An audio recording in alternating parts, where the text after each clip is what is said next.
السلام علیکم ورحمۃ اللہ وبرکاتہ۔ ناظرین، آج میں آپ کے سامنے قرآن پاک کی سورۃ آل عمران اور اس کی آیت نمبر 3 اور 2 کا ترجمہ اور تفسیر بیان کروں گی۔ آل کڈس اسٹوڈنٹ میل فیمیل۔ اللہ تعالیٰ کا نام لے کر ہم اپنا درس شروع کرتے ہیں تاکہ اللہ تعالیٰ کی مدد ہمارے ساتھ ہو جائے اور زندگی کے ہر میدان میں ہم کامیاب ہو جائیں۔ تو اس آیت کو عنوان دیا ہے اسلام پر زندگی اور اسلام پر موت۔ یہ آیت توجہ اور غور سے سنیں۔ اعوذ باللہ من الشیطان الرجیم، بسم اللہ الرحمن الرحیم۔ ربی اشرح لی صدری یسر لی امری واحلل عقدۃ من لسانی یفقہوا قولی۔ اللہم صلی علی محمد وعلی آل محمد کما صلیت علی ابراہیم وعلی آل ابراہیم انک حمید مجید۔ اللہم بارک علی محمد وعلی آل محمد کما بارکت علی ابراہیم وعلی آل ابراہیم انک حمید مجید۔ ناظرین توجہ فرمائیں۔ یا ایھا الذین آمنوا اتقوا اللہ حق تقاتہ، اے ایمان والو، یا ایھا الذین آمنوا، اے ایمان والو اللہ سے ڈرتے رہو۔ حق آمنوا اتقوا اللہ حق تقاتہ، جیسا کہ اس سے ڈرنا چاہیے۔ ولا تموتن الا وانتم مسلمون اور نہ مرنا مگر مسلمان۔ ناظرین یہ اس آیات کا ترجمہ ہے اور اس کی تفسیر میں آپ کے سامنے بیان کرتی ہوں۔ یعنی یہ کہ موجودہ آیت میں مسلمانوں کو تلقین فرمائی گئی ہے کہ اللہ سے ڈرتے رہو، اللہ سبحانہ تعالیٰ سے ڈرتے رہو، اپنی استقامت کے مطابق تقوی پرہیزگاری کی راہ اختیار کرو اور اللہ سبحانہ تعالیٰ سے دعا کرتے رہو کہ وہ تمہیں ہدایت کی راہ پر ثابت قدم رکھے۔ ناظرین حق تقاتہ، جیسا کہ اس سے ڈرنا چاہیے اور جس قدر اس سے ڈرنے کا حق ہے۔ تقوی کی تشریح اس سے قبل کئی بار بیان ہو چکی ہے اور خود یہ لفظ بار بار استعمال ہو رہا ہے۔ تقوی اسلام اور ایمان کی روح ہے، چونکہ خدا ترسی اور نگہداشت اور احتیاط کے ساتھ زندگی بسر کیے بغیر اسلامی خصوصیات اور پاکیزہ زندگی کا پیدا ہونا محال ہے۔ اس لیے یہاں اللہ سبحانہ تعالیٰ نے فرمایا ہے کہ اللہ سے اس قدر ڈرو جس قدر ڈرنے کا حق ہے، جیسا کہ خود حضور اکرم صلی اللہ علیہ وسلم نے فرمایا کہ ایمان ڈر اور امید کے درمیان ہے۔ زمین آسمان، شمس و قمر اور پہاڑ، جنگل، سبزہ زار، حیوانات، نباتات، جمادات، غرض کل کائنات اس کی مخلوق ہے، یعنی اللہ سبحانہ تعالیٰ کی مخلوق ہے، پیدا کی ہوئی ہے، بنائی ہوئی ہے اور اس کے قبضہ میں ہے۔ دنیا کا کوئی ذرہ اس کے حکم کے بغیر ادھر سے ادھر نہیں ہو سکتا۔ انسان کی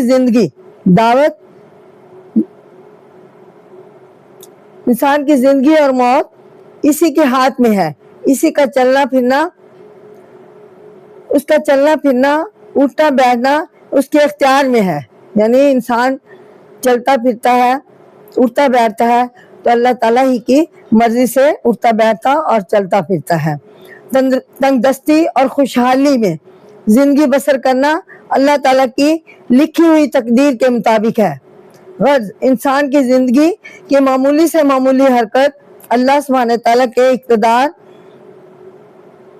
اقتدار و اختیار میں ہے۔ لہذا اللہ سبحانہ تعالیٰ سے بڑھ کر انسانی زندگی پر زیادہ حق اور کس کا ہو سکتا ہے۔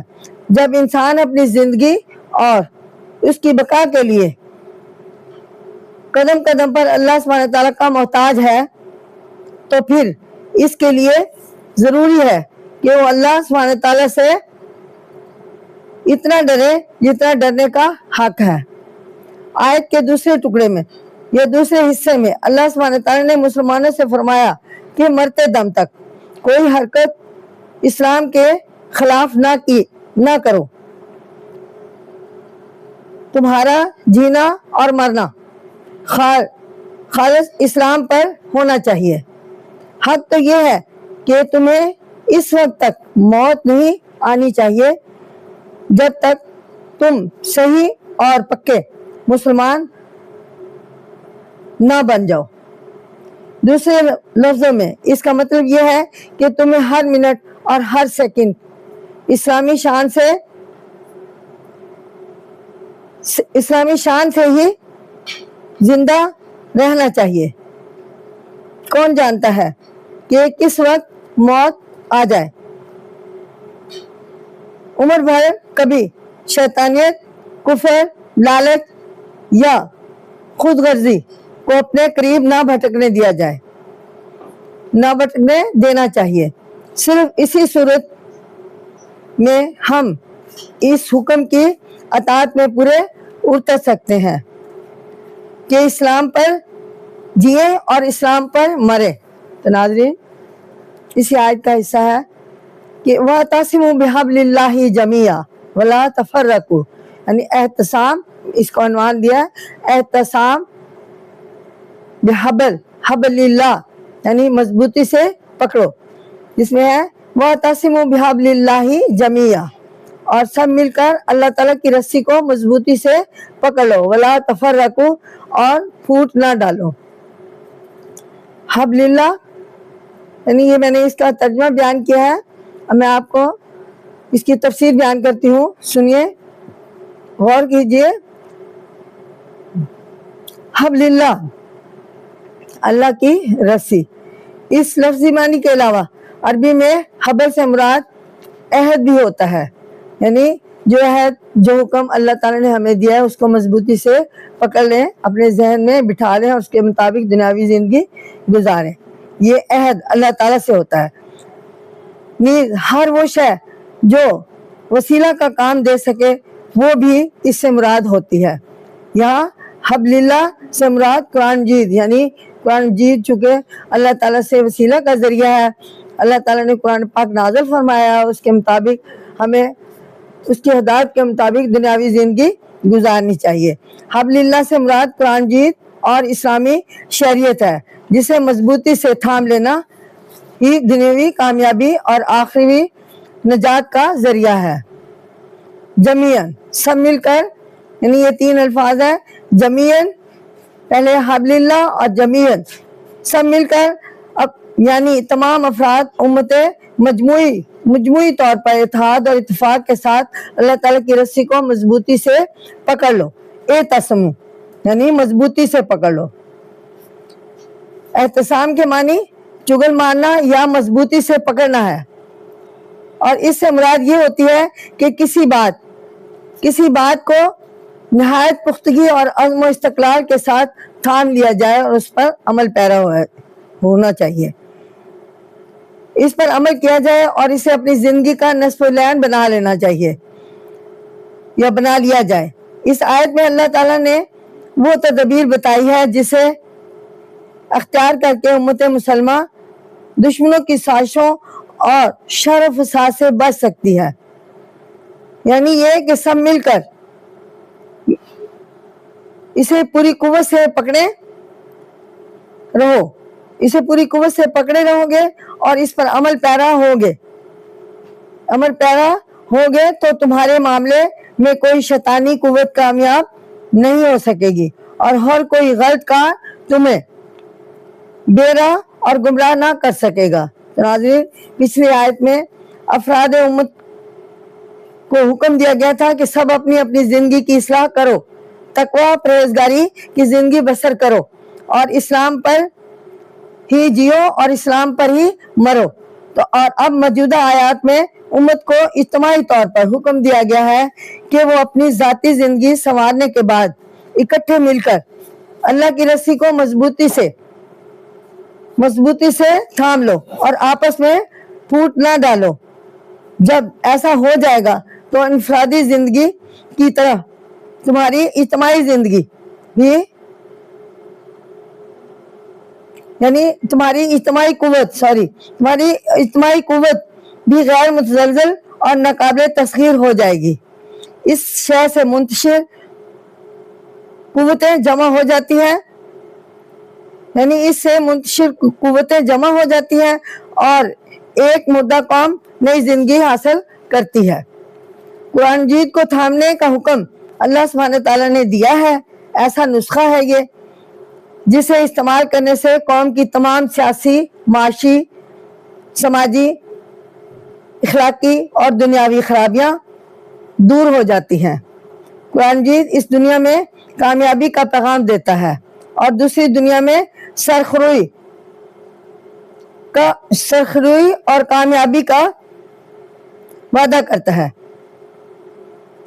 اس کی تعلیم انسانی زندگی کے تمام پہلوؤں پر حاوی ہے۔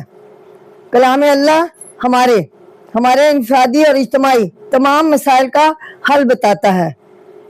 غرض وہ ایک مکمل دستور حیات ہے۔